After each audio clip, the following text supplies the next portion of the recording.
Bizana uRamaphosa alamulele ndaba ngithi bizana uRamaphosa alamulele ndaba ngithi elethu lizwe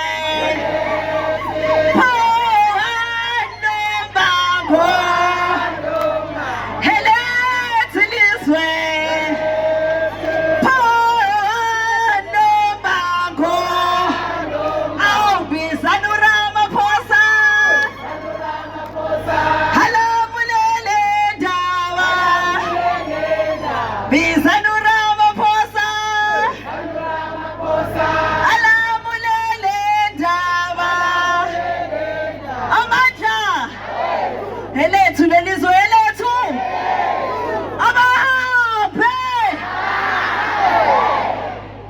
niyaphila Thakwini bakhona bangakithi sinqawini kaMashu phambili ngesinqaqawu phambili ngeTheku phambili ngeKZN phambili ngeSouth Africa phambili sasa siyodlala neMexico bathi abokufika abasupporti nakancane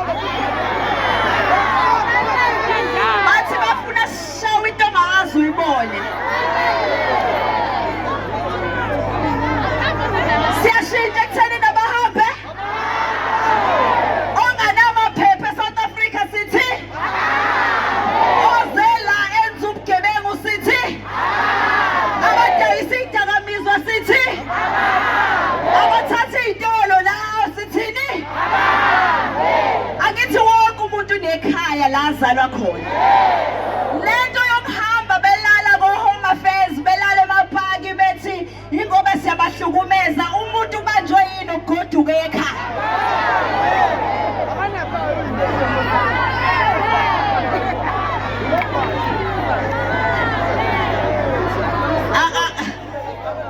sengikhuluma kakhulu kanti angakazi thula ukuthi ngubani sanibonani igama uJacinta uZinhle uMangobese wakaZuma Ncamalala uMsholozi Matomela uLugaju ngila namhlanje ngoba kuthiwa sizodimanda ongokwethu okuyiservice uthe umasipala weTheku awusinike okufanele thina manje izathu sokuthi bengasinike okufanele thina ngoba busy banika abantu ekufanele ngaba babanike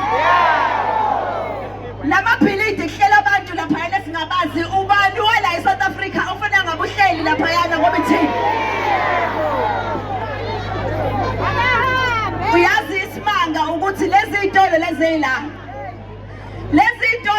sathi siyobuza umasipala ukuthi ubaniya kanjani abantu bokufika iy'tolo banawo yini amaphepha okuyiwona wona wathi umasipala awukucheki bona lokho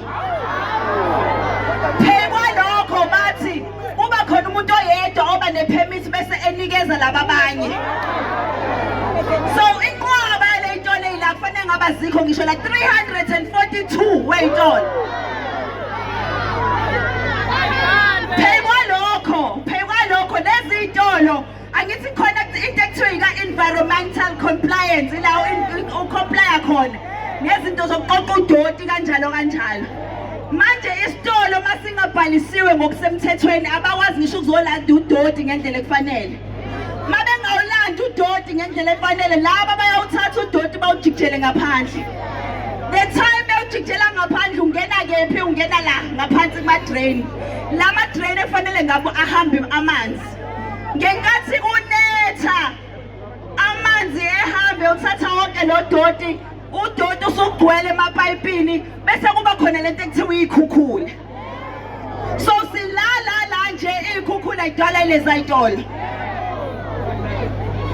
kanti yini efanele siyenze kumasipala ukuthi uhulumeni usilalele ukuthi masithi umthetho ukhona uyanivumela ukuthi nibaxoshe yini enzima ngokuthi nithathe umthetho lo eninawo niwusebenzise kanti ubani okufanele ahlupheke thina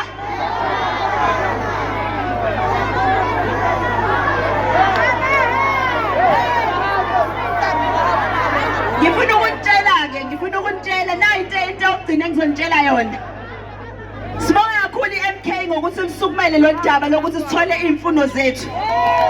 Siyabonga kakhulu. Ngizontshela izinto ezimbili ke bese ngiyahamba. Eyokuqala nqa.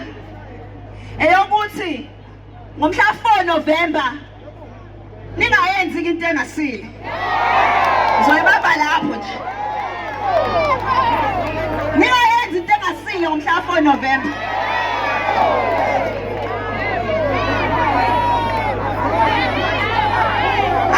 Asikho la sikhona ngephutha.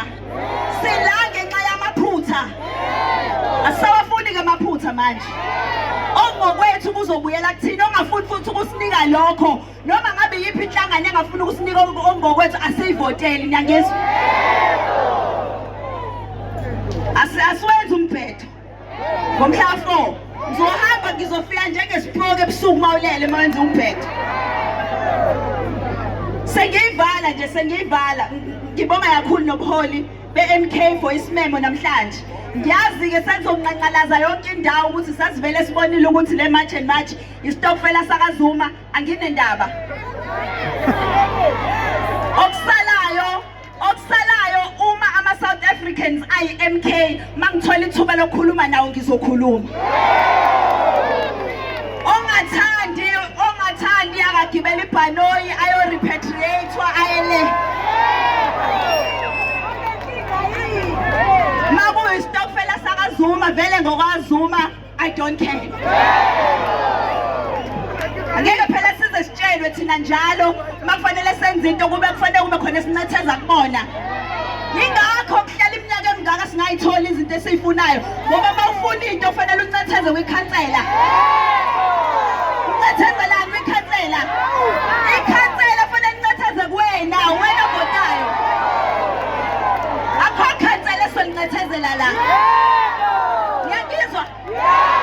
Ikhansela ifuna ukuncethezela alihambe nabahambayo. Ikhansela elihlulwa umsebenzi lizohamba nayo ngomhla 30.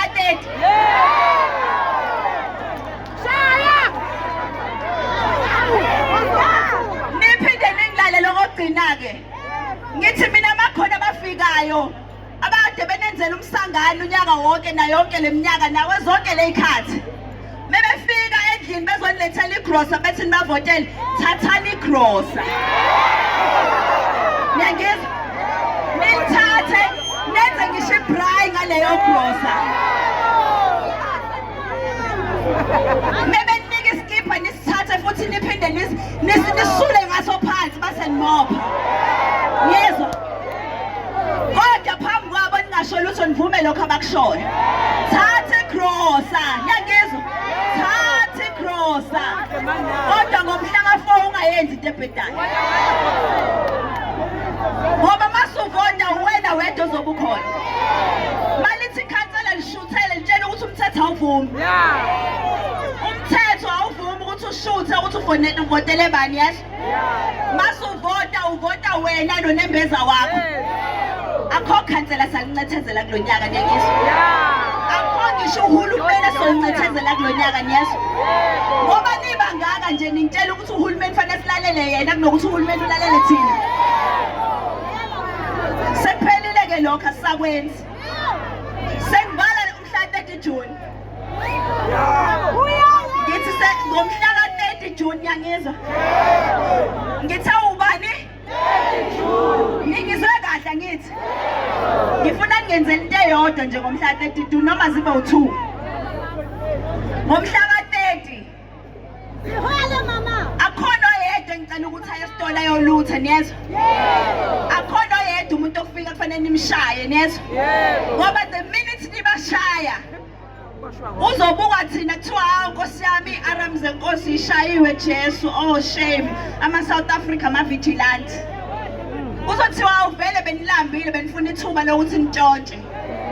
Lento esiyenzayo ukuthi abantu abahamba asilambile ngoba siyenza ngoba unezingane and uma izingane iqhubeka ziphila ezweni la kukhona abantu esingabazi umuntu ohlangana naye umazi noma uphuma le wabulala abantu noma udla abantu noma umdlwenguli leyo ngane yakho ngelinye ilanga yobihleli nabo bodwa wena uzobe ungasekho. drugs abayifida iy'ngane zenu njengamanje nawe ngelinye ilanga kungase kube yakho ingane.